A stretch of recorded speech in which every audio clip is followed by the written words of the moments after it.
యేసుక్రీస్తు నామములో మీ అందరికీ కూడా నా హృదయపూర్వకమైన వందనాలు తెలియజేస్తున్నాను. ఒక మాట చదువుకొని మనం ముందుకెళ్దాము.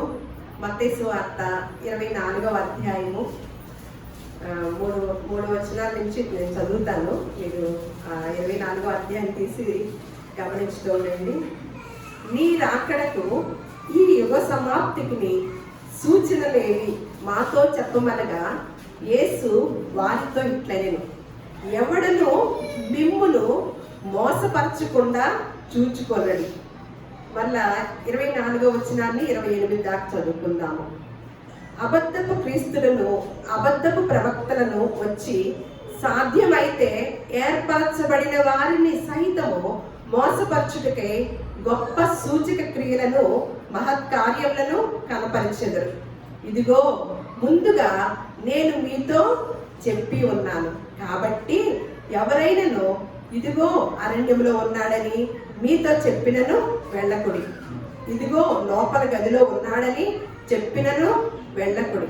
మెరుపు తూర్పున పుట్టి పడమటి వరకు ఎలాగూ కనబడునో అలాగే మనిషి కుమారుని రాకడయు ఉండును. పీనుగు ఎక్కడ ఉన్నదో అక్కడ గద్దలు పోగవును. ఈ మాటలో ముందుగా యేసుక్రీస్తు వారు చెప్పిన జాగ్రత్తలు అన్నమాట.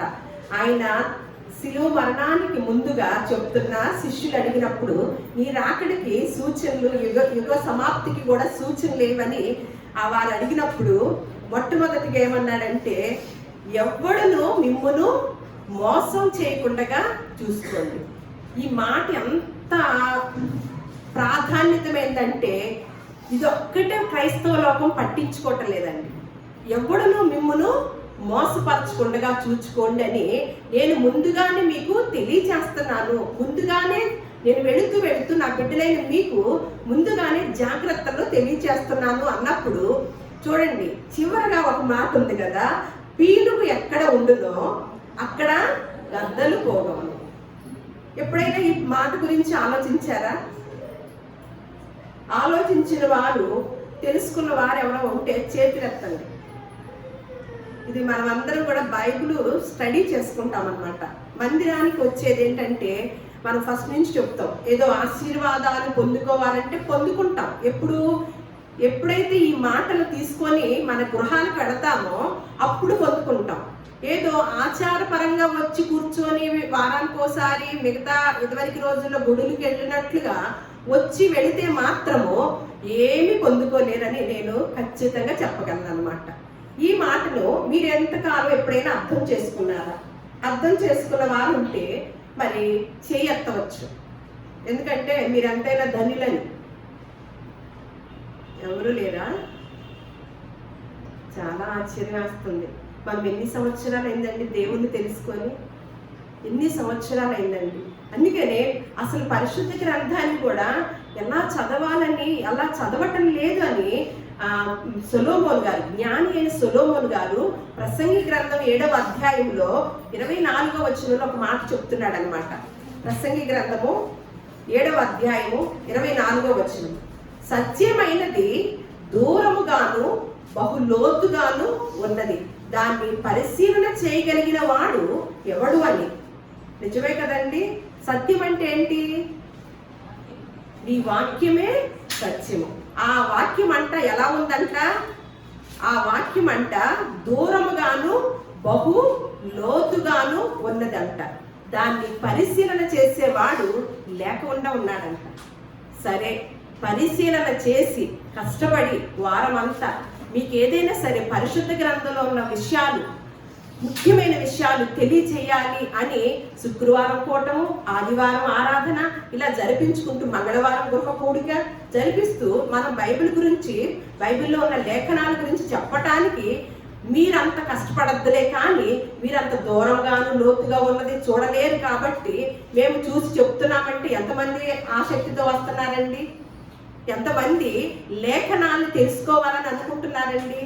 అంటే మన భక్తి జీవితం ఎంతవరకు పరిమితం చేసుకున్నామో, ఎవరు ఎలా ఉన్నామో ఈ రోజు మనం ఈ లేఖనాన్ని బట్టి తెలుసుకోగలుగుతాము. మనము తెలివిగల వారమా, తెలివి లేని వారమా అనేది ఒక ఇంత పరిశీలన చేస్తే మనకి తెలిసిపోద్ది. ఈరోజు ఇంకొక మాట కూడా ఉంటుంది, ఏమనంటే సాక్షాత్ ఇది ప్రసంగి గ్రంథంలో సొలొమోను గారు రాశారు.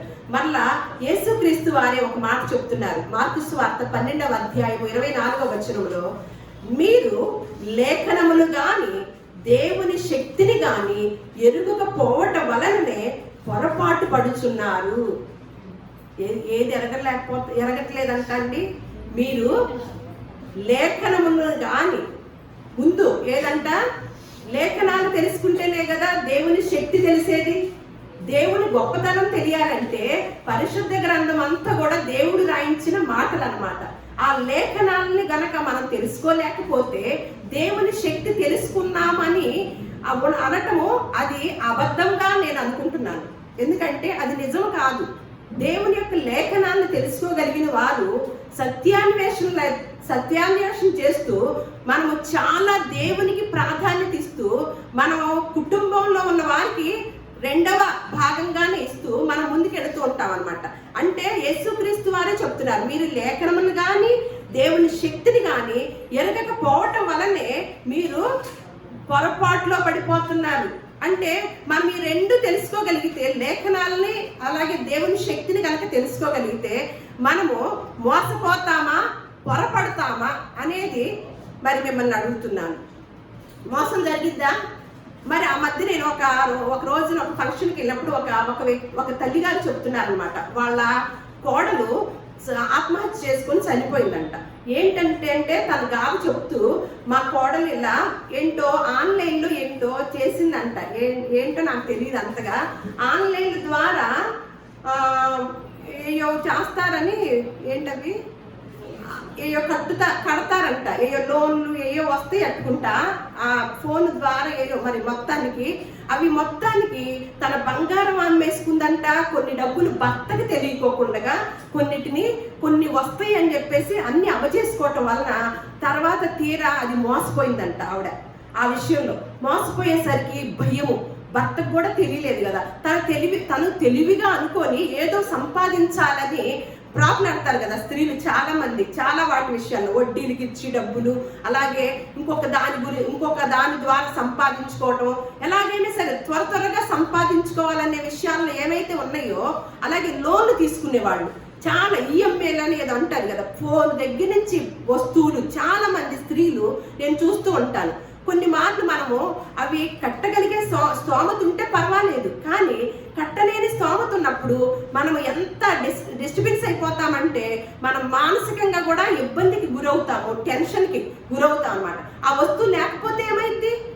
మామూలుగా గడిచిపోతుంది కదా. కానీ ఇలా చేసేవారు కొంతమంది ఇలా చీటీలు వేసి ఇలా కట్టి ఇలా చేసి నష్టపోయేవారు చాలా మంది అవటం వల్ల ఆ వ్యక్తి ఆ స్త్రీ ఆ భర్తకు తెలిస్తే బాధేసింది, నేను చాలా ఖర్చు పెట్టాను, అసలే ఆర్థిక పరిస్థితిలో ఉన్నానని ఉరి వేసుకొని చనిపోయిందంట. అంటే ముందుగా దాని గురించి బయట ప్రపంచంలో దేని విషయంలో అయితే మనం మోసపోతున్నామో అనేది ముందుగా ఎదిగినప్పుడు మనం ఆ విషయంలో జోక్యం చేసుకోగలుగుతామా? వెళ్ళలేము కదా. కొన్ని మార్లు మమ్మల్ని చాలా మంది వడ్డీలు కడిగే వాళ్ళు ఉంటారు, లేకపోతే ఇంకొకటి చేసేవాళ్ళు ఉంటారు. మేము అసలు ఎప్పుడు ఆ ఇందులోకి వెళ్ళాం. ఎందుకంటే అది ఒక పెద్ద ఇది అనమాట, బాధ ఇస్తుంది మనకి మనస్సుకు కూడా ప్రశాంతంగా ఉంచదు. అలాగే కొన్ని విషయాల్లో కూడా మమ్మల్ని వేరే అడిగే వాళ్ళు ఉంటారు, కానీ మేము వాటిలోకి వెళ్ళమన్నమాట. ఎందుకంటే మనం అంత కంగారుగా సంపాదించుకోవాల్సిన అవసరం లేదు. దానివల్ల మన కుటుంబాల్లో కొన్ని మార్లు ఇవ్వకపోవటం వల్ల నెమ్మది కూడా కోల్పోతాము. తర్వాత దాని ద్వారా భక్తి జీవితాన్ని కూడా మనం కోల్పోయే అవకాశం. మన మైండ్ సెట్ అంతా ఎక్కడ ఉంటుంది? మనం ఎవరికైతే డబ్బులు ఇవ్వాలో వారి మీద ఉంటుంది అనమాట ఎక్కువగా. అందుకని ముందుగా జాగ్రత్తలు కనుక తెలుసుకోగలిగితే మనం మోసపోవటానికి అవకాశం ఉంటుందా? ఉండదు. అంటే భౌతికంగా మనము శారీరకంగాను భౌతికంగాను కొన్ని జాగ్రత్తల వల్ల మనం మోసం జరగటానికి మనకు కుదరదు అనేది మనకి స్పష్టంగా తెలిసింది. మరి ఆధ్యాత్మికంగా మనకి మోసపోతున్నాం కాబట్టి దాన్ని ఎలా తెలుసుకోవాలి, దానిలో తెలివితేటలు ఎలా పెంచుకోవాలి అన్నప్పుడు మీరు ఈ లేఖనాల్లో దేవుని శక్తి తెలియకపోవటం వల్లే మీరు పొరపాడుతున్నారు అని, పొరపాటు జరుగుతుంది మీ దగ్గర అని యేసుక్రీస్తు వారు చెప్పి మళ్ళీ శిష్యులకి ఏమన్నా మీ రాకడకి సూచనలు ఏంటంటే ముందుగా మీరు ఏమంటున్నారు? మోసపడకుండా జాగ్రత్త పడండి, మీరు మోసపరచకుండా చూచుకోండి అని. పీనుగు ఎక్కడ ఉండునో గద్దలు అక్కడ పోగవునంటండి. మన తెలివితేటలు రావాలంటే ఇంకొక మాట ఉంటుంది. ఏంటంటే కీర్తన గ్రంథము 119వ కీర్తన 130వ వచనం అన్నమాట. నీ వాక్యములు వెల్లడి అగుట తోడనే వెలుగు కలుగును, అవి తెలివి లేని వారికి తెలివిని ఇస్తాయి అంటండి. అంటే ఆధ్యాత్మికంగా మనము ఆధ్యాత్మిక విషయంలో మోసం జరగకుండా ఉండాలి అంటే మనము ఎక్కడ తెలివిని సంపాదించుకోవాలండి? ఎక్కడ తెలివిని సంపాదించుకోవాలి? ఎక్కడ వస్తుంది తెలివంట? ఉన్నారు అక్కడే. ఎక్కడ వస్తుందంట తెలివి? నీ వాక్యములు వెల్లుడవుతూనే వెలుగు కలుగును, అది తెలివి లేని వారికి తెలివి. ఆ తెలివి మనల్ని ఏం చేస్తుంది? ఎక్కడికి తీసుకెళ్ళిద్దో తెలుసా అండి? ఆ తెలివితేటలు కనుక మనం సంపాదించుకుంటే నిత్య రాజ్యానికి తీసుకెళ్లే అవకాశం ఉందన్నమాట. ఇక్కడ పీనుగు దగ్గరికి గ్రద్దలు వస్తాయి అంటండి. ఏంటండి పీనుగు అంటే? ఏంటి? శవమే కదా. దాన్ని ఆ శవం దగ్గరికి వచ్చి గద్దలు పీకుతా ఉంటాయి, ఒక్కొక్క ముక్క. కదిలిద్దా శవం కదిలిద్దా? శవం కదలు. ఏమన్నా అంటదా? ఏమి అనదు. అంటే మరి బతికున్న వారి దగ్గరికి వచ్చిద్దా? గద్దలు వస్తాయా? తంతారనమాట. కర్ర తీసుకొని కొట్టేసి ఏదో మొత్తానికి వాటిని మన ఛాయలకు కూడా రాకుండా మనం చాలా జాగ్రత్తగాను చాలా ధైర్యంగా ఉంటాం కదా. మరి ఇక్కడ పీనుగు దగ్గరికి గద్దలు వస్తాయి అంటే ఏం పీనుగండి? ఎవరు? ఒకసారి ప్రకటన గ్రంథం చూద్దాం. ప్రకటన గ్రంథము 3వ అధ్యాయము 1వ వచనం చూద్దాము. 7 నక్షత్రములను దేవుని 7 ఆత్మలను గలవాడు చెప్పు సంగతులేవనగా, నీ క్రియలను నేనెరుగుదును. ఏమనగా, జీవించుచున్నావన్న పేరు మాత్రం ఉన్నది కానీ నీవు మృతుడవే. ఎవరంటండి? ఇక్కడ బ్రతికే ఉంటారు కానీ ఏమి అడిగాడంట ఈయన? నీ క్రియలను నేను ఎరుగుదును. నువ్వేం చేస్తున్నావో, నువ్వు ఎప్పుడైతే దేవుని నమ్మావో, నమ్మిన దగ్గర నుంచి దేవుని క్రియలు ఏమి చేస్తున్నావో నేను చూస్తూనే ఉన్నాను. కానీ ఏమంటున్నాడు? నీవు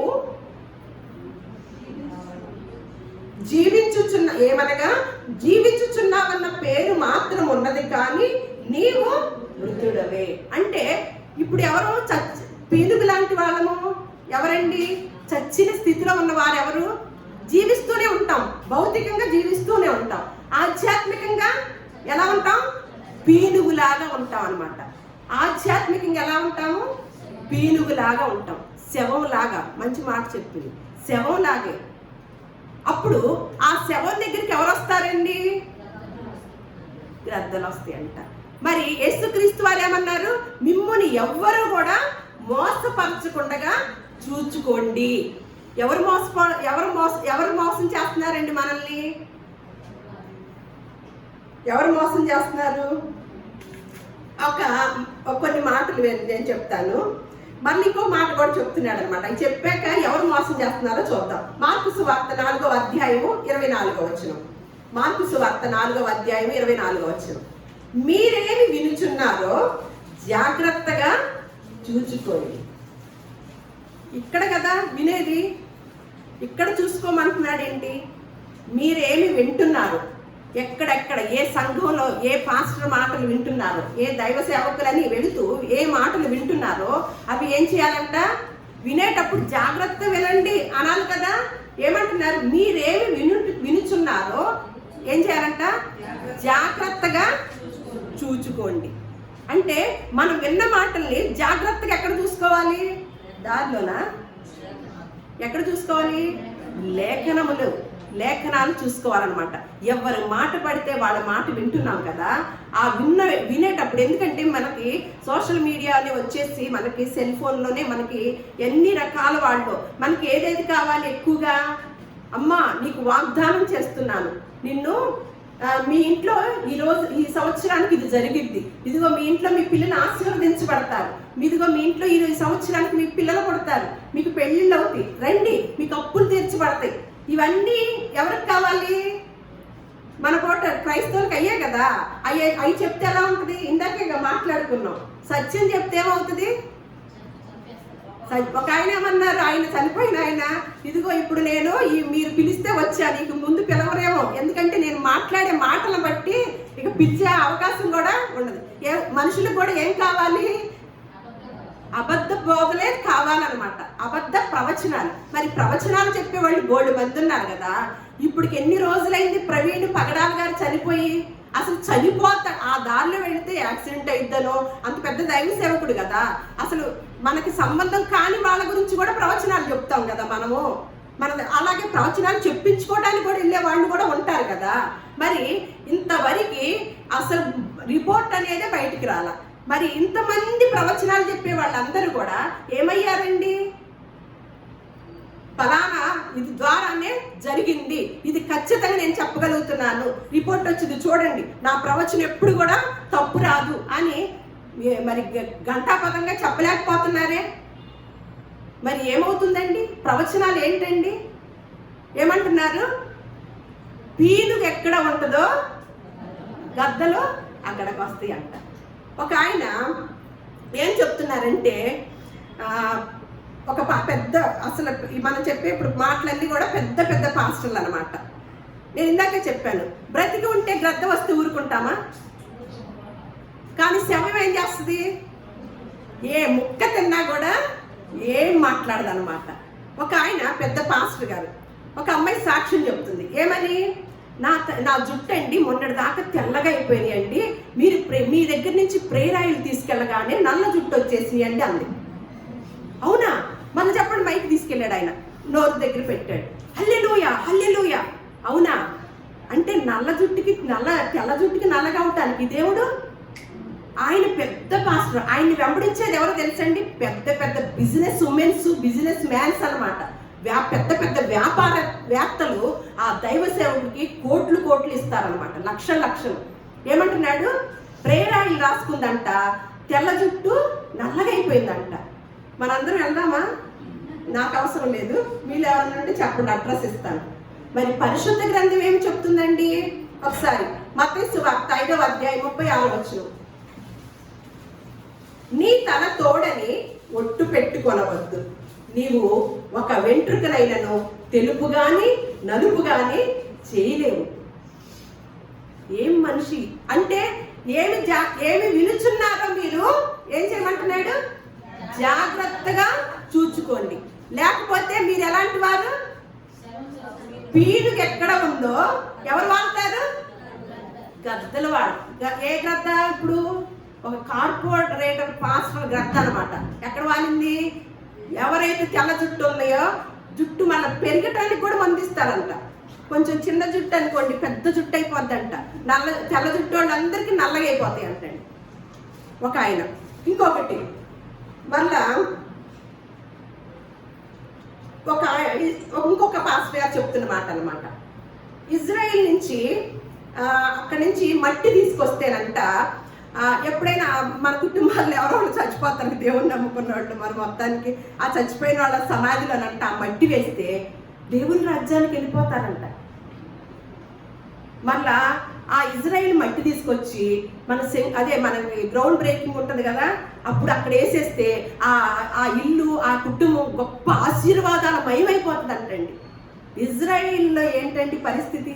ఎవరండి సిలువకి ఎక్కించింది? యేసుక్రీస్తు వారిని. ఏ ప్రజలండి? ఆ శపితమైన యొక్క ప్రదేశం నుంచి ఆ మట్టి తీసుకొస్తేనంట, ఆ మట్టినంట శ్మశాన దాంట్లో ఆ పెట్టిలో వేసేస్తే, ఆ శవపేటికిలో లేకపోతే ఆ గుంటలో వేస్తేనంట, ఆ వ్యక్తి బ్రతికినంత కాలం ఎంత దరిద్రంగా బ్రతికినా ఆ మట్టి ద్వారా ఎక్కడికి వెళ్తాడంట? దేవుని రాజ్యానికి వెళ్తాడంట. అదేనా చెప్పింది బైబిల్ గ్రంథం?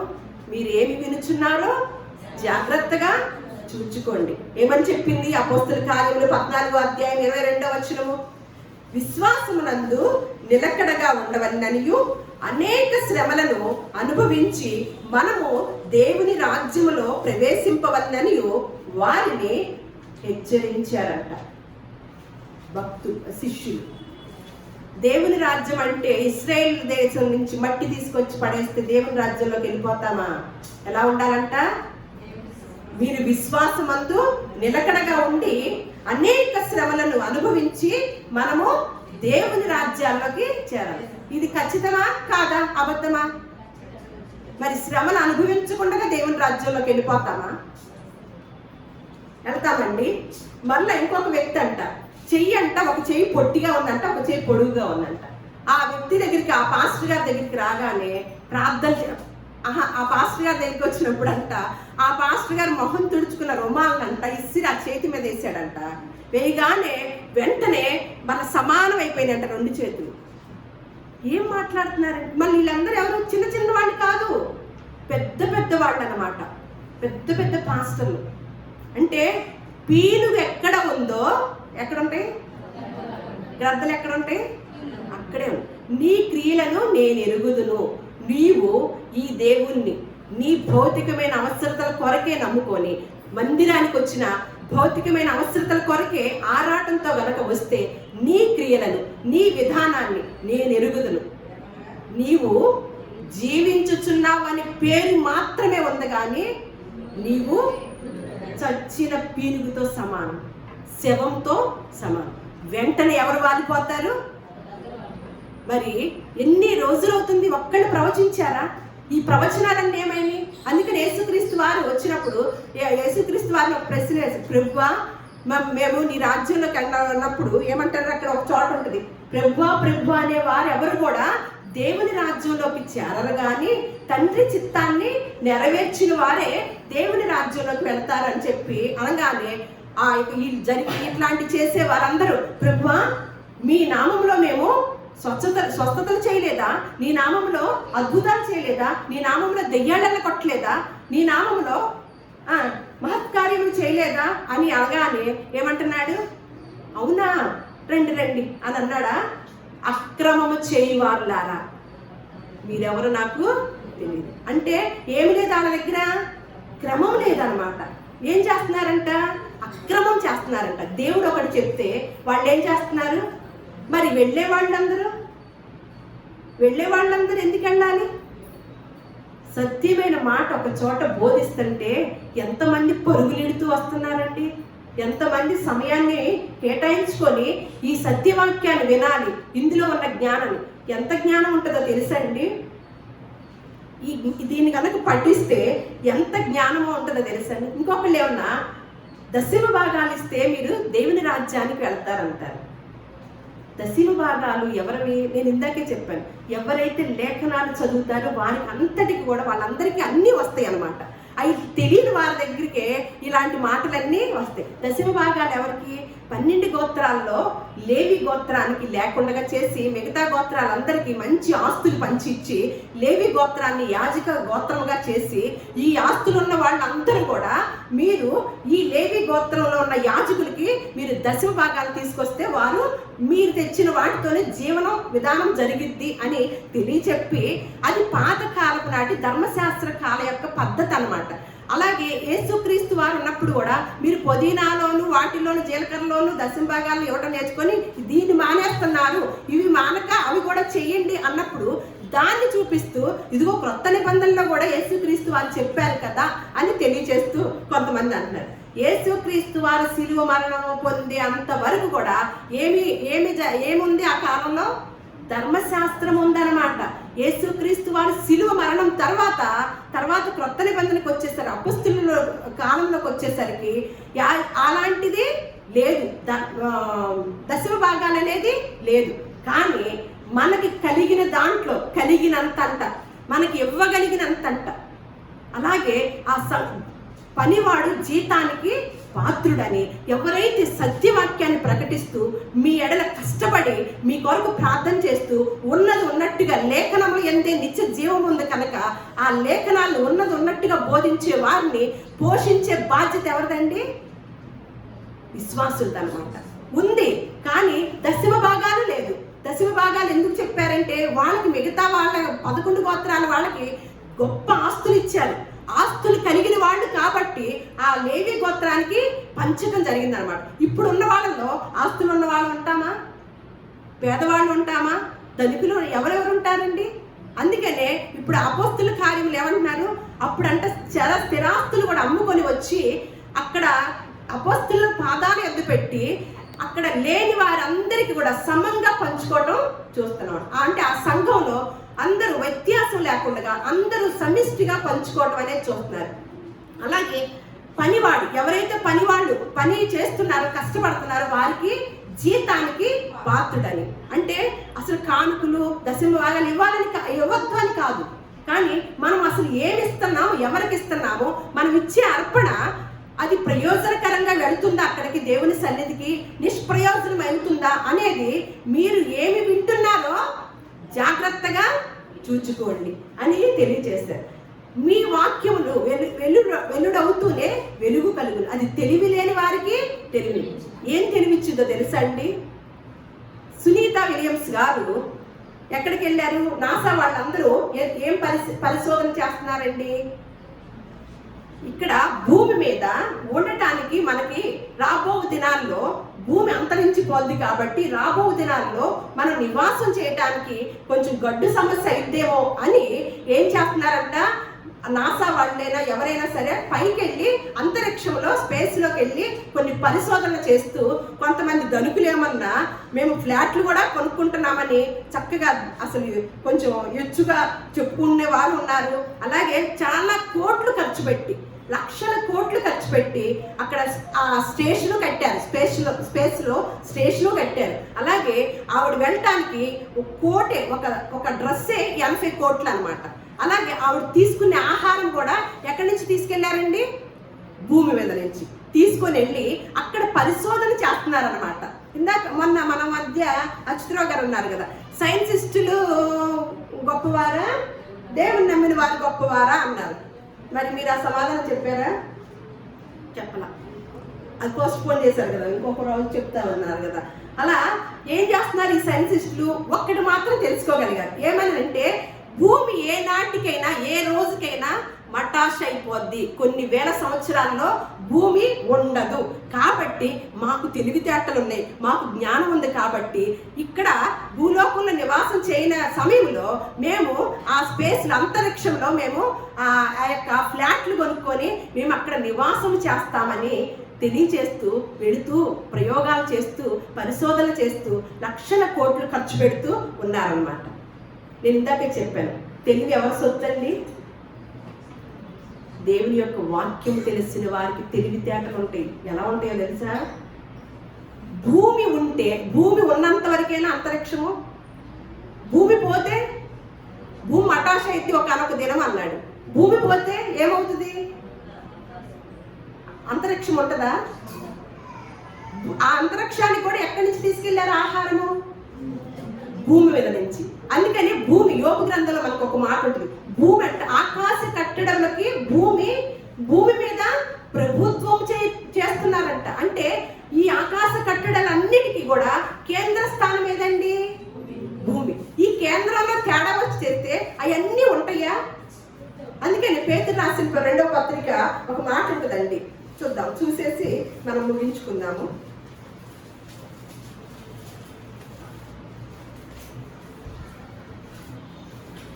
2వ పేతురు రాసిన పత్రిక 3వ అధ్యాయము 10వ వచనం నుంచి నేను చదువుతాను. అయితే ప్రభు దినము దొంగ వచ్చినట్లు వచ్చు, ఆ దినమున ఆకాశములు మహాధ్వనితో గతించిపోవును, పంచభూతములు మిక్కటమైన వేంద్రముతో లయమైపోవును, భూమియు దాని మీదనున్న కృత్యములను కాలిపోవు. ఇవన్నీ ఇట్లు లయమైపోవునవి కనుక ఆకాశములు రగుడుకొని లయమైపోవునట్టు పంచభూతములు మహావేంద్రముతో కరిగిపోవునట్టు దేవుని దినపు రాకడ కొరకు కనిపెట్టుచు దానిని ఆశతో ఆపేక్షించుచు మీరు ఎలా ఉండాలంట? పరిశుద్ధమైన ప్రవర్తనతోనూ భక్తితోనూ ఎంతో జాగ్రత్త గలవారై ఉండవలెను. ఎలా ఉండాలంట? ఎన్ని జరిగే కాలము వస్తుంది కాబట్టి మనం ఎలా ఉండాలంట? పరిశుద్ధమైన ప్రవర్తనతోనూ భక్తితోనూ ఎంతో జాగ్రత్తతోనూ ఉండాలంట. మొన్న మధ్య మనం మాట్లాడుకున్నాం, చనిపోయేటప్పుడు ఎలా చచ్చిపోవాలనుకున్నారు? ఎలా చచ్చిపోవాలని ఉంది బైబిల్ గ్రంథంలో? యెహోవా భక్తుల మరణము ఆయన దృష్టికి విలువైనది అన్నాడు కదా. మనం చచ్చిపోయేటప్పుడు ఒక అబద్ధీకునిగా చచ్చిపోకూడదు, ఒక దొంగగా చనిపోకూడదు, ఒక కంపెనీని పెట్టే వ్యక్తిగా చచ్చిపోకూడదు. ఎలా ఉండాలంట?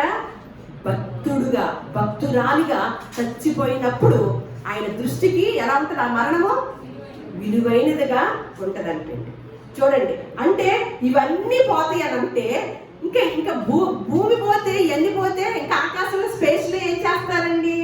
ఇప్పుడు ఎవరు తెలియగలవారు చెప్పండి? మనం ఎవరిని ఆడేమన్నా స్పేస్ ఎంత భూమి నుంచి ఒక 400 కిలోమీటర్లు ఎత్తు వరకే వెళ్ళగలిగారు. కానీ మనం సేవించే దేవుడు, మన విశ్వాసము ఎంతవరకు ఉందండి? ఎక్కడికి వెళదామని సేవిస్తున్నాం ఈ దేవుణ్ణి? నిత్య రాజ్యానికి వెళ్ళాలని మన యొక్క విశ్వాసము, భక్తి విధానం అన్నమాట. మరి ఆయన ఎక్కడున్నాడంట? ఆయన ఆరోహణమై వెళ్ళాడంట. ఎక్కడికి? పరలోకానికి వెళ్ళి ఏ రీతిగా వెళ్తున్నానో ఆ రీతిగా నేను వచ్చి మీకు ఏం సిద్ధం చేస్తానంటున్నాడు? మీకు స్థలములు సిద్ధం చేసి నా తండ్రి అంటే అనేక నివాసములు కలవు. లేని ఎట్లా మీకు చెప్తాలే, మీకేం కంగారు లేదు. ఆవిడంటే 8 రోజులని 8 నెలలు ఉంది, మీకు అక్కర్లా. నా మాట ఎలాంటిది? సత్యము. నే తీసుకెళ్లేవాడు ఎలాంటి వాడు? నేనే మార్గమును, సత్యమును, జీవమునై ఉన్నాను. నా ద్వారా తప్ప ఆ లోకానికి దేని ద్వారా మీరు రాలేరు. అది రావాలంటే ఒకానొక దినమున ఇక్కడ ఇవన్నీ కూడా పోతాయి అన్నమాట. పోయినప్పుడు ఏమవుతాము? ఎలా ఉండాలంట? పవిత్రమైన ప్రవర్తనతోనూ భక్తితోనూ ఎంతో జాగ్రత్త కలిగి ఉండాలంటే. అయినను మనం ఆయన వాగ్దానం బట్టి క్రొత్త ఆకాశముల కొరకును క్రొత్త భూమి కొరకును కనిపెట్టుచున్నాం. వాటి యందు నీతి నివసించును. వాటిలో నీతి నివసించును. అబ్రహాము దేవుని నమ్మెను, అది అతనికి నీతిగా ఎంచబడింది. నోవాహు తన తరములో నీతిపరుడై ఉన్నాడు. అందరూ పోయారు, కానీ ఎవరు రక్షించబడ్డారు? నోవాహు. లోతు కూడా నీతిమంతుడు. సొమొద గొమొర్రాలన్నీ ఏమైనా కాల్చివేయబడ్డాయి, కానీ లోతు రక్షించబడ్డాడు. నీతే మాత్రమే నివసించింది. అందుకనే మీరు పవిత్రమైన ప్రవక్తలతోనూ భక్తితోనూ ఎంతో జాగ్రత్తగా ఉండాలని దేవుడు మనకి ముందుగా జాగ్రత్తగా చెప్తున్నాడండి. ముందుగా మీరు ఏమి వినుచున్నారో జాగ్రత్తగా చూసుకోండి. ముందు మిమ్మల్ని మీరు మోసపరచకుండా చూసుకోండి. పీనుగు ఎక్కడ ఉందో గద్దలు అక్కడికి వస్తాయి. జాగ్రత్త. లేఖనములు యందే నిత్య జీవం ఉంది. లేఖనములు యందే నిత్య జీవం ఉందని తెలియచేస్తున్నాడు అనమాట. అందుకనే మొన్న మధ్య మేము వీడియోస్ విన్నామన్నాం కదా, ఒక బ్రాహ్మణుడు చెప్తున్నాడండి ప్రవీణ్ పగడాల గురించి, ఆయన గారి గురించి. క్రైస్తవులు ఎలా ఉండాలంటున్నాడు? జిరాక్సుల్లాగా. యేసుక్రీస్తు మీరు సేవించే దేవుడు ఎంత గొప్ప దేవుడో తెలుసా అని ఆయన చెప్తున్నాడు. అసలు సేవించే వాళ్ళు బోధకులు కూడా ఎలా ఉండాలో తెలుసా? ఆయనకి జిరాక్స్ లాగా ఉండాలండి. మీది ఎంత గొప్ప గొప్ప మార్గమో గొప్ప మతమో తెలుసా అంటున్నారు. ఒక కృష్ణకుమారి గారని విశ్లేషకురాలు అనమాట, ఆవిడ కూడా చెప్తున్నారు అసలు ఈయన మరణం మాత్రం తట్టుకోలేమండి. మరి క్రైస్తవులు ఏం చేస్తున్నారండి? రకరకాల మాటలు. మనం ఎలాంటి వారము? ఆయన సత్యాన్ని బోధించాడు, దేవుని కొరకు హతసాక్షిగా అయ్యాడనమాట. మరి అలాంటి వారు మరి చనిపోయారు కదా, మరి ఏంటి దేవుడు వాళ్ళని తీసుకెళ్లారు అంటే యెషయా గ్రంథంలో ఒక మాట ఉంటుందండి, దాన్ని చూసుకొని ముగించేసుకుందాము. 57వ అధ్యాయము 1 నుంచి 2 వచనాలు చదువుతాం. నీతిమంతులు నశించుట చూచి ఎవ్వరునూ దానిని మనస్సున పెట్టరు. నీతిమంతుడైన ప్రవీణ్ పగడాలు గారు చనిపోతే ఎంతమంది మనసు పెట్టి ఏమి నేర్చుకుందాము ఆయన మరణం ద్వారా? చూసారా, ఆయన మరణించి ఎంతమందికి పరిచయం అయ్యి అసలు ఎప్పుడూ క్రైస్తవ్యం గురించి తెలియని వారు కూడా మాట్లాడటానికి అవకాశం అయ్యాడు. అంటే ఆయన బ్రతికినంత కాలం గొప్ప సత్యాలని బోధించాడు. ఆయన మరణించాక కూడా అనేక మంది మళ్ళా వాటిని సంభాషించుకోవడానికి అవకాశము అయిందనమాట. అందుకని మనకు చెప్తున్న మాట ఏంటంటే, నీతిమంతులు నశించుట చూచి ఎవరినో దాన్ని మనసు, భక్తులైన వారు ఎలా పోతున్నారంట, తీసుకొని పోబడుచున్నారు. వారు ఎలా ఉన్నారంట, ఎవ్వరూ బాధపడక్కర్లేదండి. ఆయన కలిగిన మరణము గొప్పదనమాట. అయ్యో, అంత గొప్ప ఆధిక్యతను, అంత కిరీటాన్ని పొందుకోగలిగాడా? మన జీవితంలో మనం ఏ పరిధిలో పొందుకోగలుగుతాము అనే ధ్యాసలో ఉండండి. కానీ ఆయన చనిపోయినందుకు బాధ అవసరం లేదు. దేవుడు నిర్ణయించాడు ఆ వ్యక్తికి ఆ గొప్ప స్థానము. మరి ఇందాక చదువుకున్నాం కదా, ఒక స్త్రీ మరి ఆ అత్తరు తీసుకొచ్చి యేసు ప్రభు వారి పాదాల దగ్గర అంతా కడిగినప్పుడు ఏమంటున్నాడు ఆయన, ఈ లోకంలో ఎక్కడైతే లోకంలో సువార్త ప్రకటించబడిద్దో ఈవిడ కూడా ప్రశంసింపబడిద్దని గొప్ప మాటను చెప్పగలిగాడు అనమాట. ఏమంటున్నాడంటే, ఇక్కడ భక్తులైన వారంట చనిపోవటం లేదంట, తీసుకొని పోబడుచున్నారు. కీడు చూడకుండగా నీతిమంతులు కొనిపోబడుచున్నారని ఎవరికి తోచింది? ఎంత దరిద్రాన్ని చూస్తున్నామండి. తెల్లారు లేస్తే ఎటువంటి వార్తలు వింటున్నామండి. ఇదంతా మంచిదా? మనకి ప్రశాంతమైన వాతావరణంలో ఉన్నామా? ఎంత ఘోరాలు, నేరాలు చూస్తుంటే అసలు ఎక్కడికి వెళ్ళిపోతుంది సమాజం. మంచి మాటలు బోధిస్తూ కొంతమంది నన్ను ప్రభావితం చేసి ఒక మంచి మార్గాన్ని పెట్టాలని కొంతమంది దైవ సేవకులు పూనుకొని ఇటువంటి మందిరాల్లో ఇటువంటి మాటలు చెప్తున్నప్పుడు వారిని ఏమంటున్నారు? మతం అంటున్నారు అన్నమాట. ఒక మార్గాన్ని బోధిస్తుంటే అది మతం అని అసలు ఇష్టమే పడదు. ఇష్టం పడరు కొంతమంది. అది తెలిసిన వారి వరకే ఆ యాదికి తెలుస్తుంది అనమాట. ఇక్కడ ఏమంటున్నాడు, కీడు చూడకుండగా నీతిమంతులు కొనిపోబడుచున్నారని అసలు ఎవరికి తోస్తుంది మీకు? అమ్మ, అసలు చచ్చిపోతే బెటర్ అండి, ఈ బాధలు పడలేమండి, ఈ కీడు చూడలేమండి అని ఎన్ని మార్లు అనుకున్నాము? అందరికి వచ్చిందా? ఎవరికి వచ్చింది? అసలు నిజంగా ఆయన గనక ఏదో కాలో కొట్టేసి వెళ్ళినప్పుడు ఎవరన్నా ఆయన గనక బతికి ఉంటే ఈ దరిద్రపు మాటలన్నీ వింటే ఆ మనసు, ఆత్మ ఎలా ఘోషించేదండి? ఎంత బాధపడతారండి, ఎలా పులుగుతున్నారో చూడండి. ఒక వ్యక్తి, ఒక భార్య ఒక భర్తను చంపేస్తే, లేకపోతే ఒక తల్లి ఒక పిల్లలు చంపేస్తే 24 గంటల్లోపు రిపోర్ట్ వస్తుందా? దొంగలు పట్టేస్తున్నారా? ఎన్ని రోజులైంది? ఏది రిపోర్టు, ఏది పట్టటము? అంటే చూడండి, సత్యానికి ఉన్న భయము, సత్యాన్ని ప్రకటించే వారి విషయంలో ఏమి నిర్ణయం తీసుకోవాలో కూడా భయం అన్నమాట. తెలియదు, దాచివేస్తున్నారు. ఏం జరుగుతుందో కూడా తెలియదు అనమాట. కానీ అది జరగవలసి కాలములు, సమయములు, జరిగే విషయాలన్నీ కూడా ఆయనకు తెలియకుండా ఏది జరగదన్నమాట. అలాగే ఏమంటున్నాడు, వారు విశ్రాంతిలో ప్రవేశించుచున్నారు, తమకు సూటిగా నున్న మార్గమున నడుచుచున్నారు, తమ పడకల మీద పడుండి విశ్రమించుచున్నారంట. ఎంత బాగా చెప్పేశారు చూసారా? ఏ పడకలో మరి అవి అసలు ఎలాంటి పడకలు ఏర్పాటు చేస్తాడో, ఎలాంటి రూములు ఏర్పాటు చేస్తాడో దేవుడు. చూడండి, నేను స్థలము సిద్ధపరచ వెళుతున్నా. అనేక నివాసములు ఉన్నాయి నా తండ్రి దగ్గర. నా తండ్రి అంట.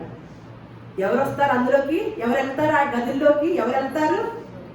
పవిత్రమైన ప్రవర్తన కలిగి, భక్తితోనూ ఎంతో జాగ్రత్త కలిగి ఉన్నవారు మాత్రమే ఆయన నివాసంలోకి వెళ్ళటానికి అవకాశం ఉంది. నీతిమంతులు ఏం చేస్తున్నారంట? విశ్రాంతి తీసుకుంటున్నారంట. ఈ బాధల బందీ లేకుండా పడకల మీద పరుండారంట. నీతిమంతులు నశించినప్పుడు మనసును పెట్టండి. మనం కూడా నీతిమంతుల్లాగా చచ్చిపోవాలని మనసు పెట్టండి, కానీ కలవరపడవద్దు. మీ హృదయాన్ని కలవరపరచుకోవద్దు. నేను చచ్చేటప్పుడు ఎలా ఉంటానో ఆ జాగ్రత్తలో ఉండండి. దేవుడి మాటల్ని మన హృదయాల్లో ఫలింపచేయునుగాక. దేవుడు మిమ్మల్ని అందరినీ కూడా దీవించునుగాక.